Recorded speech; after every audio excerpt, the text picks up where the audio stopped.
बिस्मिल्लाहिर्रहमानिर्रहीम।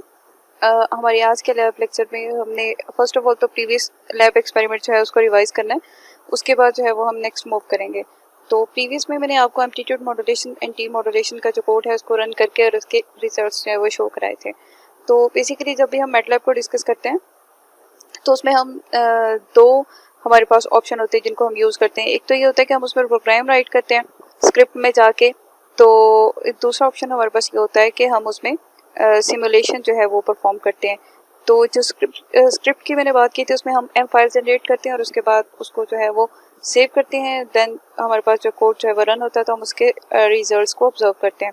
उसमें सिंपली हमने कोड को राइट करना था और कोड को राइट जो है वो बहुत केयरफुली करना होता है क्योंकि ये केस सेंसिटिव है मैटलैब। इसमें ज़रा सी भी मिस्टेक आपने कर दी, कॉमा की, सेमीकोलन की, कॉलन की, या आपने कैपिटल सी लिख दिया स्मॉल सी की जगह पे, तो आपने स्पेलिंग मिस्टेक कर दी, तो भी जो है वो आपके रिजल्ट्स नहीं आएंगे, एरर देते कि मैटलैब। तो अभी जो है वो हम परफॉर्म करते हैं फर्स्ट वन एक्सपेरिमेंट। तो पहले तो है कि ये आपके पास मैनुअल होगा, इसमें आप थोड़ा सा डिटेल दी हुई है ऑलरेडी, आप थ्योरी में भी पढ़ चुके हैं तो इससे तो आप फेमिलियर ऑलरेडी हैं। तो इसमें जो है वो आप इसको एक नज़र देख लीजिएगा इसके बेसिक फार्मूलाज को। उसके बाद जो है वो आपने इसके कोड को राइट करना है मैटलैब में जाके। कहाँ पर राइट करना है वो मैं आपको बता देती हूँ। ये आपके पास कोड है और इसके रिजल्ट्स जो है वो भी मैंने आपको यहाँ पर उसका स्क्रीनशॉट जो है वो लेके आपको प्रोवाइड किया हुआ है, ताकि अगर आपने कंपेयर करने हो तो आपको अंदाज़ा हो जाए कि आपका जो है वो कोड ठीक है या नहीं। तो अभी हम मैटलैब को ओपन करते हैं और मैं आपको बताती हूँ कि इसमें आपने कैसे जो है वो कोड को और कहाँ पे लिखना है। थोड़ा सा टाइम लेती है ये ओपन होने में, लेकिन वेट कर लीजिएगा, इसको बार बार क्लिक ना कीजिएगा। सिंपली या तो इसके आइकॉन पे क्लिक करके आप इसको ओपन कर सकते हैं, या जहाँ पर ये इसका आइकॉन बना हुआ होगा आपके डेस्कटॉप की स्क्रीन पे, वहाँ पर जाके ओपन करेंगे तो भी हो जाएगा। ये मैंने पहले से परफॉर्म किया हुआ था एक एक्सपेरिमेंट, तो वो शो हो गया। तो स्टार्ट में बिल्कुल आपके पास इस तरह से स्क्रीन शो होगी। अगर तो आपने सिमुलेशन करनी है, सिमुलेशन बेस जो है वो आपने एक्सपेरिमेंट्स परफॉर्म करने हैं, तो आप इस पर क्लिक करेंगे। इसमें ये होगा कि आपको ब्लॉक्स गिवन होंगे लाइब्रेरी में, तो आप वहाँ से ब्लॉक को इंपोर्ट करेंगे और उनको वायर्स के थ्रू कनेक्ट करके अपना एक्सपेरिमेंट जो है वो परफॉर्म करेंगे। अगर आपने जो है वो एम फाइल बनानी है तो आपने क्या करना है, यहाँ पर ये न्यू स्क्रिप्ट के नाम से है, वो इस पर आप क्लिक करेंगे तो आपके पास एडिटर आ जाएगा, उसमें आप कोड को राइट करेंगे। दूसरा ऑप्शन आपके पास ये होगा कि अगर आपने ऑलरेडी जो है, जैसे मैंने एक प्रोग्राम लिख के सेव किया हुआ ऑलरेडी, तो उसको जो कॉल करना है तो आप वहाँ से भी फंक्शन को कॉल करके अपना जो प्रीवियस प्रोजेक्ट है उसको रन करके सेम रिजल्ट्स दोबारा से यूज़ कर सकते हैं। मीन्स टू से कि ज़रूरी नहीं है कि आप हर बार इसमें कोड लिखें। हाँ, अगर आप कुछ टाइम प्रैक्टिस करना चाहें और हर बार लिखें तो वो एक अच्छी चीज़ है, लेकिन वैसे अगर आपके पास आपके लैपटॉप में पड़ा हुआ है ऑलरेडी लिखा हुआ कोई आपके पास कोड, तो आप उसको, आपने उसकी फाइल को as it is M file को सेव किया हुआ है तो आप उसको कॉल करके रन करा सकते हैं। तो अभी जो है स्क्रिप्ट को हम ओपन करते हैं, ये हमारे पास एडिटर आ गया। इसमें जब हम कोड को लिख लेंगे तो उसके बाद जो है वो हम यहाँ पे रन का जो बटन है इसको प्रेस करेंगे तो हमारे पास जो कोड है वो रन हो जाएगा। तो अभी हम स्टार्ट करते हैं कोड को लिखना। अभी जो है मैंने फर्स्ट लैब जो थी उसका कोड लिख लिया है। उसमें फर्स्ट में तो CLC ये कमांड होती है क्लियर स्क्रीन के लिए, कि आपकी स्क्रीन पे जो भी आपने इसमें जो भी डाटा, अगर वैसे तो यहाँ पर बिल्कुल ब्लैंक स्क्रीन हमने यूज़ की थी, अगर यहाँ पर कुछ पहले से लिखा हुआ था तो ये इसको क्लियर करके अपना जो है वो प्रोग्राम जो है उसको कंसीडर करेगा।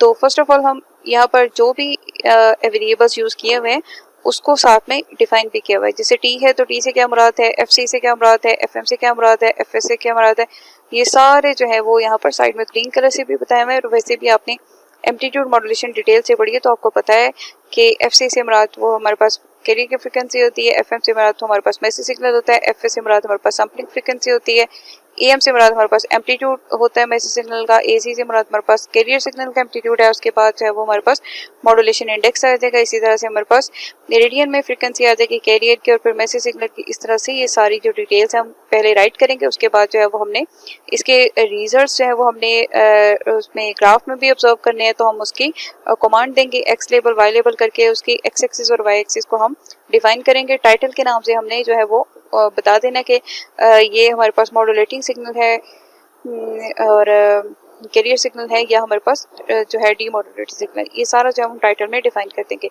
तो अभी जो है वो हमने कोड को कंप्लीट कर लिया, तो अब इसको रन करके इसके रिजल्ट्स को ऑब्जर्व करते हैं। तो फर्स्ट ऑफ ऑल जो है वो हमें इसको सेव करना पड़ेगा, तो इसको हम डेस्कटॉप पे सेव कर लेते हैं। सेव कर लिया, उसके बाद हमें इसको ऐड टू पाथ करना पड़ेगा और उसके बाद जो है वो ये, अगर इसमें कोई एरर नहीं है तो ऐसे सक्सेसफुली जो है वो ऐसे रन हो जाएगा। तो ये हमारे पास रिजल्ट्स आ गए। ये आपने जब थ्योरेटिकल पोर्शन में पढ़ा होगा तब भी आपने इसकी वेव फॉर्म्स को ऐसे ही देखा होगा। ये मैसेज सिग्नल है, मैसेज सिग्नल को आप मॉड्यूलेटिंग सिग्नल का नाम भी देते हैं। ये कैरियर सिग्नल है, उसके बाद एम्पलीट्यूड मॉड्यूलेशन है और उसके बाद डीमॉड्यूलेशन है। तो अभी जो है हम नेक्स्ट स्लाइड की तरफ जाते हैं। तो फर्स्ट करें, जैसे मैंने आपको बताया था कि मैं आपको लैब को या इसमें जो ऑलरेडी आपने फाइल को सेव किया है उसको कॉल करना भी सिखाऊंगी। तो मैंने आपको कोड लिखने का पता लग गया है। तो अब जो सेकंड लैब है उसमें मैं आपको यहाँ से ऑलरेडी जो सेव है मैंने परफॉर्म की हुई है ऑलरेडी, तो वो वाली लैब जो है वो मैं आपको ओपन करना सिखाती हूँ। तो ओपन में जाके आपने जो फाइल सेव करके रखी हुई होंगी वहाँ से हम कॉल कर लेंगे। तो ये वाली लैब जो है इसको मैं यहाँ से कॉल करूँगी, तो ये हो गई। ठीक है, तो अब इसको मैं रन करूँगी, ऐड टू पाथ, और ये हमारे पास रिजल्ट्स आ जाएंगे। तो ये हमारे पास double side band suppressed carrier है, ये भी एम्पलीट्यूड मॉड्यूलेशन की ही टाइप है। तो इसके रिजल्ट्स भी आ जाएंगे। तो इसके रिजल्ट्स को जब आपने मैनुअल पे जो है वो पेस्ट करना होगा तो आपको ये फाइल सेव करनी पड़ेगी।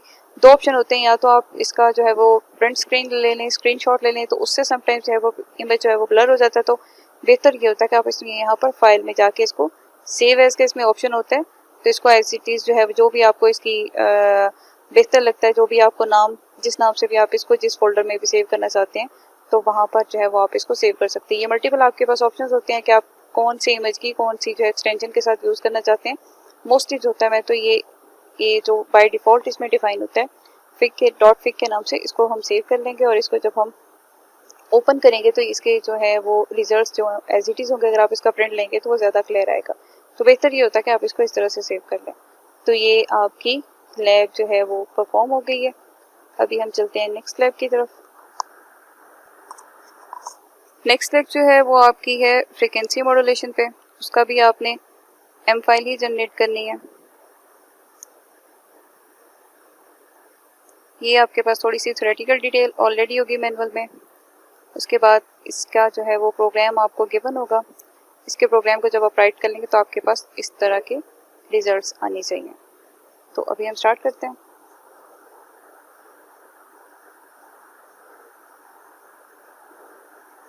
कोड मैंने इसमें लिख लिया, अब मैं इसको रन करूँगी।